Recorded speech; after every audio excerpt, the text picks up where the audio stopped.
Como todas las noches, desde que empezamos el Nuevo Testamento, los hermanos escogen qué versículo o qué versículos desean que consideremos de este capítulo. No alcanzamos a considerar todo el capítulo, pero ¿qué les llamó la atención? Si tienen preguntas, este es el momento.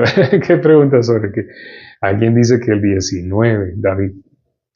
Jairo que del 7 al 8, el 19, del 24 al 27, no sé, el 19, del 22 al 27, ganó el 19, el 19, 18 y 19, el 19, 19, sí ganó el 19, no hay nada que hacer, ya dos hermanos lo dijeron y efectivamente siguen pidiendo el 19. ¿Qué tiene el 19? Vamos a ver qué sorprende tanto el 19. Dice el versículo 19. Sino que tenían contra él ciertas cuestiones acerca de su religión y de un cierto Jesús ya muerto, al que Pablo afirmaba estar vivo. ¿Quién será de quién están hablando? Sí. Entonces, para el mundo, ¿cómo es nuestro Señor Jesucristo? Un cierto Jesús. ¿Qué representa aquí Festo? ¿Qué representa Agripa? ¿Qué representa con toda esa pompa? Aquí dice, ¿no?, que llegó Agripa con Berenice, con toda esa pompa. Se imagina uno como en esas películas donde se colocaban ropa con un poco de tela, tela así embombachada en los hombros, un poco de tela así todo grandotote, y no sé, un sombrero que la gente atrás le ayuda a cargar el sombrero. Entonces así dice que se presentaron con mucha pompa. Pero ¿a qué venían? Ellos venían como por el chisme, como no había televisión, entonces querían saber el chisme.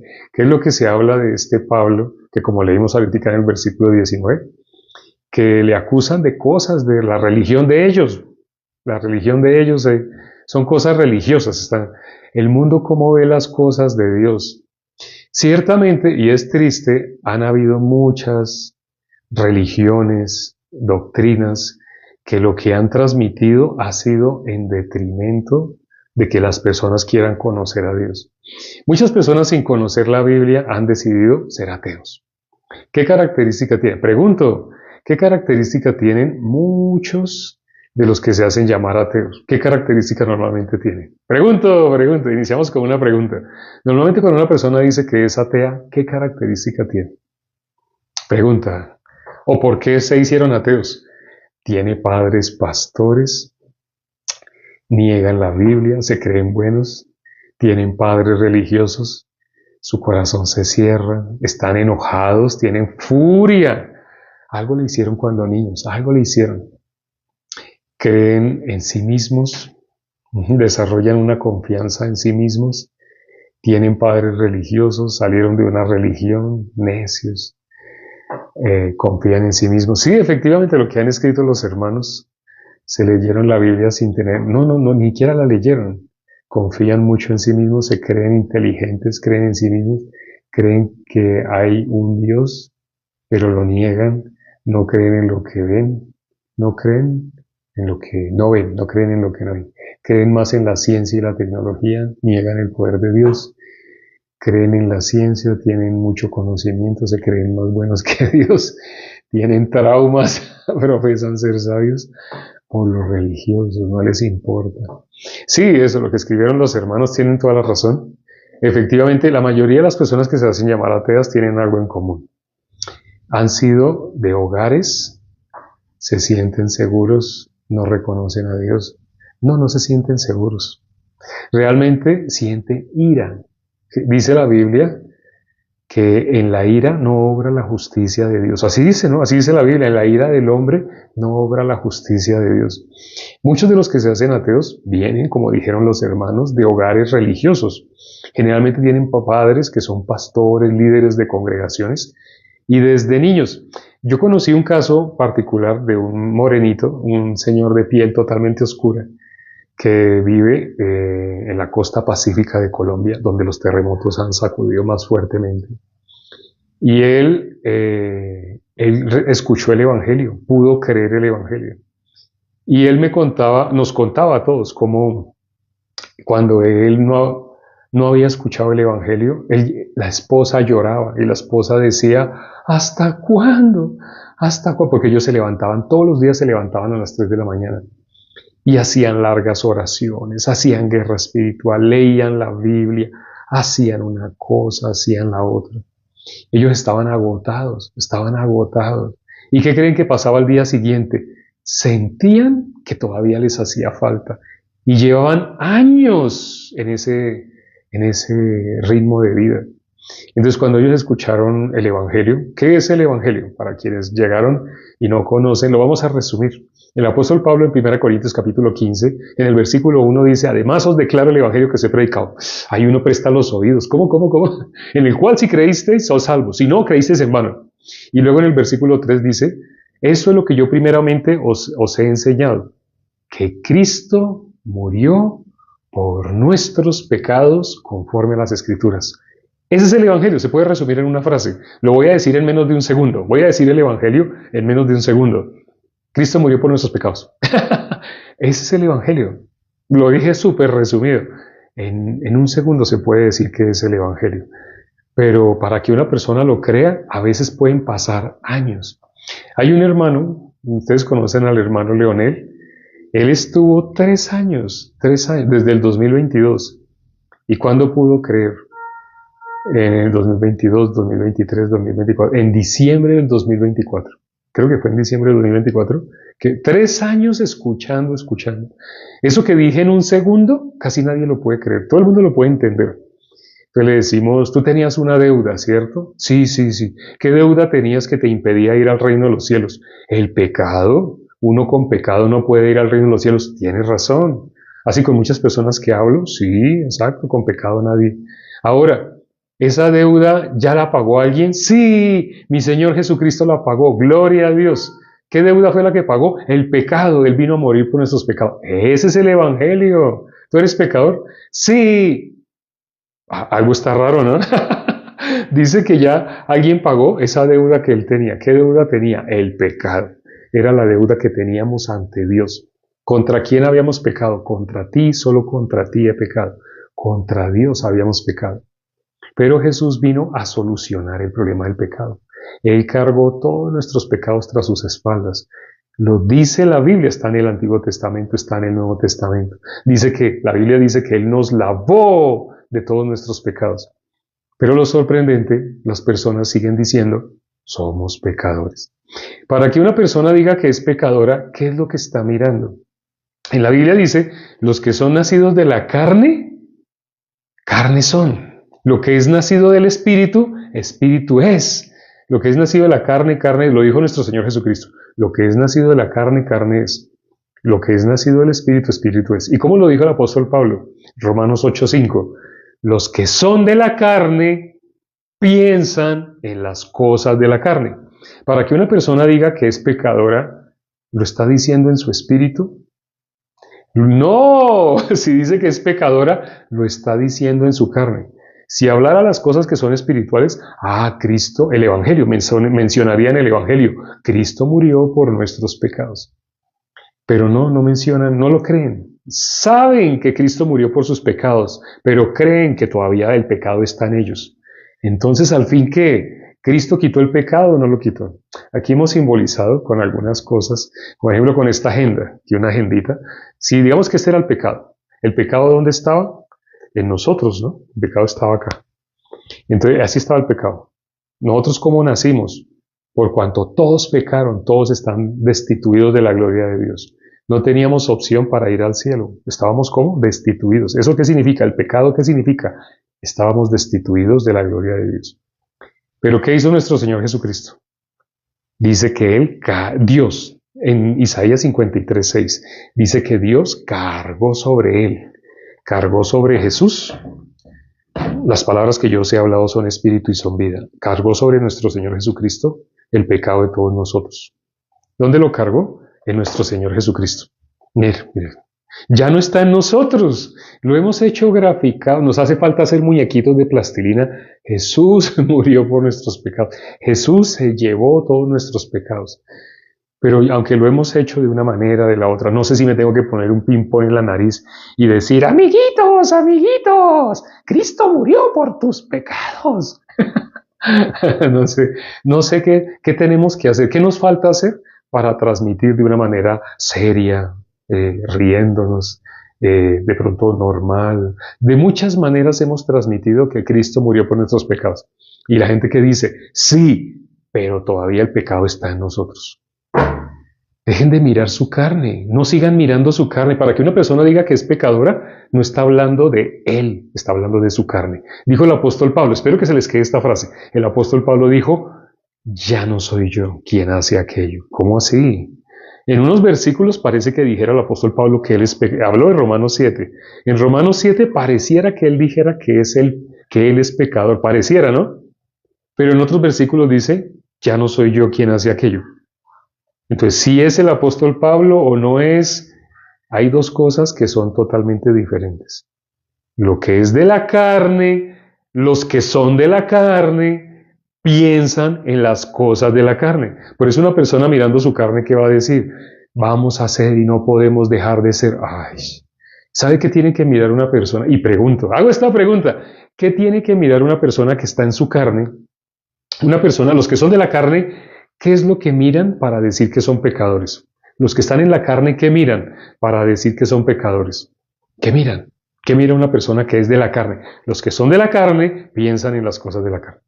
Miran la ley, sus obras a sí mismos. Miran la ley. Porque uno les pregunta, ¿tú por qué dices que eres pecador? Ah, porque yo voy a codiciar, voy a mentir. No me nombres la ley. La Biblia dice que todo lo que la ley dice, lo dice para los que están bajo la ley. No cometas ese error, no me nombres la ley. Ah, bueno, entonces somos pecadores porque mentimos. Me sigues nombrando la ley, no me nombres la ley, no me la nombres. Entonces somos pecados porque tenemos malos pensamientos. No me nombres la ley, son 613 puntos. Me estás nombrando la ley. Me sigues nombrando la ley. Es que nosotros, hasta con un mal pensamiento, sigues nombrándome la ley. Eres de la carne. ¿Sabes por qué me nombras la ley? Porque eres de la carne. Los que son de la carne piensan en las cosas de la carne. Pero una persona que diga, Jesús murió por mis pecados. ¿Tú eres pecador? No, no te acabo de decir que Jesús murió por mis pecados. Esa persona, ¿por qué habla con esa seguridad? Porque está en el Espíritu. Los que son del Espíritu piensan en las cosas del Espíritu. Pero los que son de la carne piensan en las cosas de la carne. Ay, pero es que esta carne, ¿cuándo esta carne va a dejar de codiciar? Así dicen algunos, ¿no? Y hasta se golpean así la manito y dicen, ¿cuándo este cuerpo? No sé si han visto personas haciendo así. ¿Cuándo este cuerpo va a dejar de codiciar? ¿Por qué me nombras la ley? Me estás nombrando un punto de la ley. Y la Biblia dice, todo lo que la ley dice, lo dice a los que están bajo la ley. Si tú me sigues diciendo que es que tú codices, que es que tú ¿cómo vas a poder dejar de mentir? ¿Cómo vas a dejar que la mentira más grande sería decir que tú no vas a volver a mentir? Me sigues hablando de la carne. Si tú coges las palabras ¿qué dijo Jesús? Las palabras que yo os he hablado son espíritu y son vida. Si tú miras lo que está escrito acá, si tú miras la palabra de Dios, Jesús nos lavó con su sangre. ¿De qué nos lavó? Porque teníamos mucho sudor. Así Jesús nos lavó con su sangre para quitarnos el sudor. No, si nos hubiera lavado para quitarnos el sudor, al día siguiente otra vez estamos sudados. Pero nos lavó de algo que nosotros no nos podíamos lavar. Con su sangre, como dice Apocalipsis 1:5, con su sangre nos lavó de todos nuestros pecados. Lo que hizo Jesús lo hizo acá en la tierra, o sea, algo que se tiene que repetir y se tiene que repetir y se tiene. Por ejemplo, una persona le echa gasolina a su coche, a su vehículo, a su carro. Disculpe, no sé cómo se pronuncia. De pronto al decir coche en algunos lados, coche es el carro donde se llevan los bebés. Disculpe, ¿no? Un vehículo, vehículo se le dice solamente a esos camiones grandes. Bueno, disculpe, un carro, carro se le dice, no sé, esos aparatos en los cuales tienen ruedas y tienen un motor y tú te subes, tiene un timón. ¡Timón! Timón es el del barco. Ay, Dios mío, el español es tan complicado. Trato de hablar un lenguaje internacional. Cuando una persona le echa gasolina a ese aparato para poder andar, esos aparatos, la gasolina es eterna, una sola vez tiene que echarle No, tiene que volverle a echar. Y ya no le tiene que volver a echar más, tiene que volverle a echar. Lo mismo pasa cuando una persona trata de solucionar el problema del pecado por sí mismo. Es decir, los que están bajo la ley. Los que están bajo la ley, ¿cómo tratan de solucionar el pecado? Mirando la ley. Pues a decir menos mentiras que otros. ¿Cómo así? O sea, ser menos pecador que otros. ¿Tú te consideras pecador por cuando nombras puntos de la ley? Porque me codicias, porque mientes, estás bajo la ley. Como estás bajo la ley, tú te consideras pecador nombrándome la ley, tus transgresiones. Transgredir la ley se llama, te convertiste en transgresor. Eso es lo que tú llamas ser pecador, ¿cierto? Porque mientes, porque codicias, porque te enojas, estás nombrando la ley. Sigues nombrando la ley. Cuando dice no matarás, cualquiera que se enoje contra su hermano, ¡ay! Entonces cuando yo dije que yo me voy a enojar, eso también es nombrar la ley. Sí, estás nombrando un punto de la ley, el punto sexto de la ley, no matarás. Sigues nombrando la ley y sigues nombrando la ley. El ser humano, cuando está bajo la ley, algo que es que no puede, es ser libre del pecado nunca. Porque ¿cómo lo está tratando de hacer él mismo? ¿Qué dice 1 Samuel 2.9? ¿Alguien se acuerda qué dice? Lo hemos visto acá, creo que lo vimos una vez este año, a principio de este año, creo que vimos 1 Samuel 2.9. Lo vimos en el 2022. Hay un en vivo que hicimos específicamente sobre 1 Samuel 2.9. ¿Alguien se acuerda? ¿Qué dice 1 Samuel 2.9? Nadie será fuerte por su propia fuerza. Nadie será fuerte por su propia fuerza. Miremos qué más dice ese versículo. Ese versículo tiene más cosas. Miremos. 1 Samuel capítulo 2, versículo 9. 1 Samuel capítulo 2, versículo 9. 1 Samuel 2.9. Dice, Él guarda los pies de sus santos. Así dice, ¿no? ¿Quién guarda los pies de sus santos? Dios. Él guarda los pies de sus santos. Ahora yo sé que más de uno, cuando digo santos, eso no tiene que ver con los seres humanos.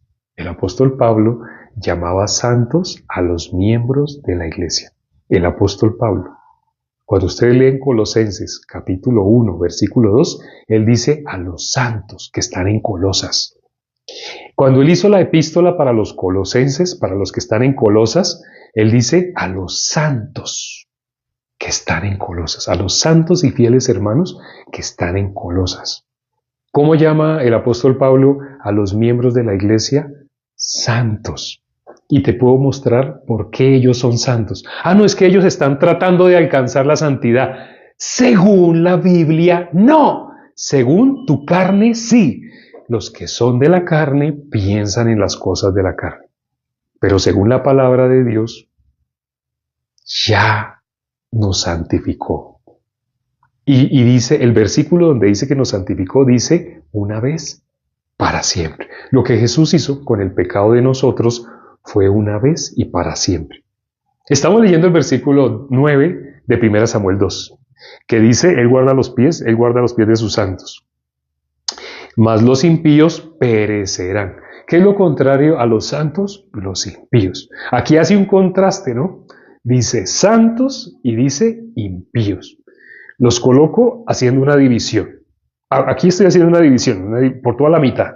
En mi cabeza es como la división. Entonces, aquí los santos y aquí lo opuesto. ¿Quiénes son los que no son santos? La Biblia, ¿cómo los llama?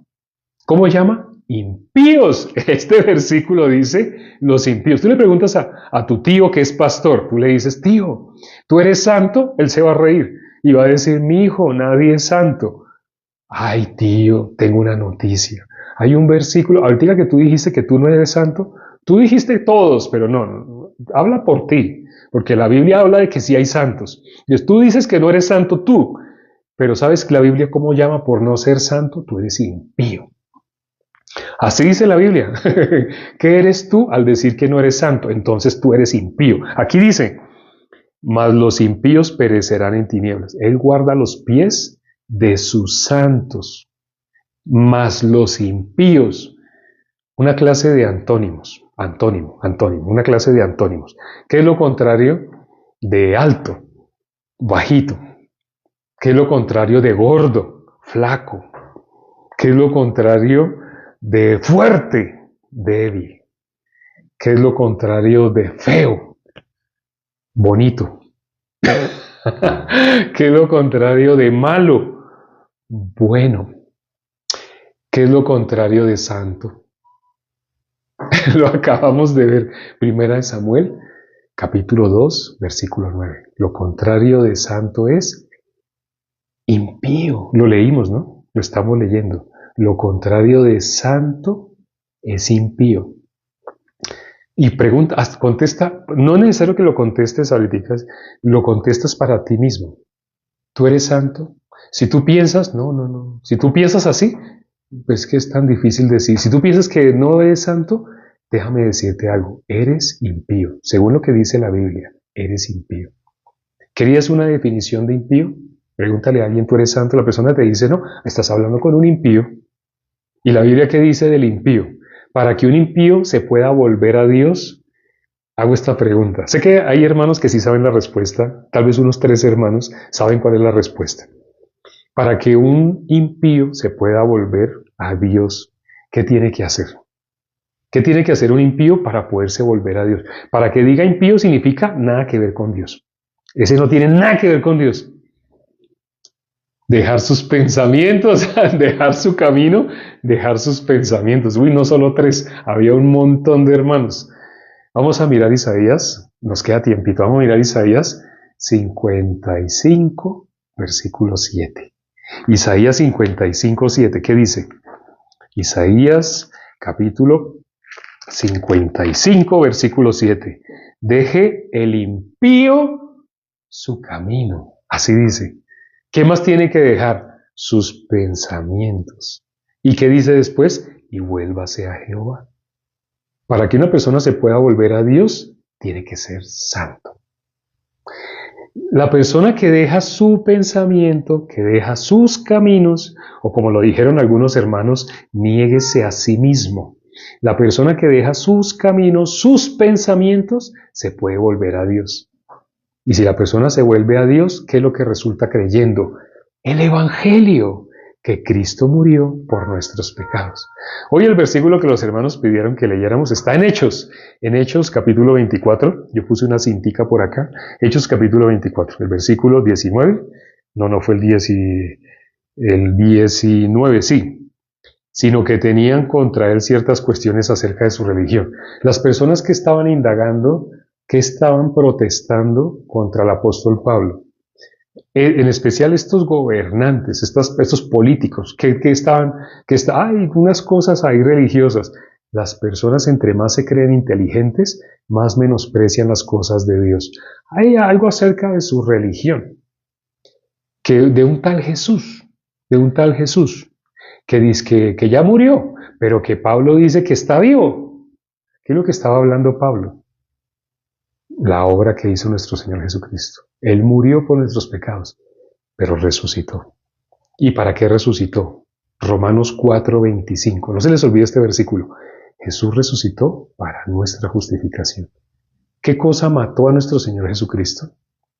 Nuestros pecados. Jesús, ¿por qué murió? ¿Por qué fue a la cruz? Esa muerte tan horrible. Nosotros hemos visto películas, ¿no? Cómo le dan látigo y cómo le arrancan la carne, la espalda, así, sí. Nosotros hemos visto, ¿sabe para qué sucedió eso? Para que tus pecados fueran limpiados. Eso está escrito en Isaías capítulo 53, versículo 5. El molido fue por nuestros pecados. Cuando nosotros comemos el pan y el vino, Jesús dijo, ¿este vino qué es? Este es el pacto, este es el nuevo pacto en mi sangre. El nuevo pacto. Hay 2 pactos, el antiguo pacto y el nuevo pacto. Y Jesús dijo, cada que ustedes tomen ese vino, conmemoren. No significa que sea conmemoren, acuérdense que así como ustedes están tomando este vino, así mi sangre es el pacto, es el nuevo pacto. ¿Y qué dice del pan? Cuando ustedes comen el pan, ¿cómo lo tienen que triturar? Con sus muelas, ¿no? Se lo mandan a la parte de atrás y las muelas se encargan de triturar el pan. Y dice, mi cuerpo fue molido por tus pecados. Está escrito en Isaías 53, versículo 5. El cuerpo de Jesús fue molido por nuestros pecados. Esa es la conmemoración de lo que la gente conoce como la Santa Cena o la Última Cena. Cada que coman ese pan, cada que beban ese vino, dice, acuérdense. ¿Para qué fue molido mi cuerpo? ¿Para qué fue derramada mi sangre? Para el perdón de sus pecados. Si Jesús perdonó, si Jesús efectuó la purificación de nuestros pecados, si ya la deuda que teníamos ya fue cancelada, ¿tú por qué sigues diciendo que eres pecador? ¿Qué pesa más en ti? ¿Tu carne? ¿Pesa más tu carne que lo que dice la palabra? ¿A qué le crees más tú? ¿A tu lógica o a la palabra? Si le crees a la palabra, nunca más te puedes hacer llamar pecador. Pero si no le crees a la palabra, si miras a tu carne, ay, es que no vamos a dejar de codiciar. Todo lo que la ley dice, lo dice para los que están bajo la ley. Codiciar es uno de los puntos de la ley. ¿Por qué tú miras, codicias, mientes? ¿Por qué miras la ley? Porque estás bajo la ley. Espero que salgas de esa condición. Y nos acabó el tiempo.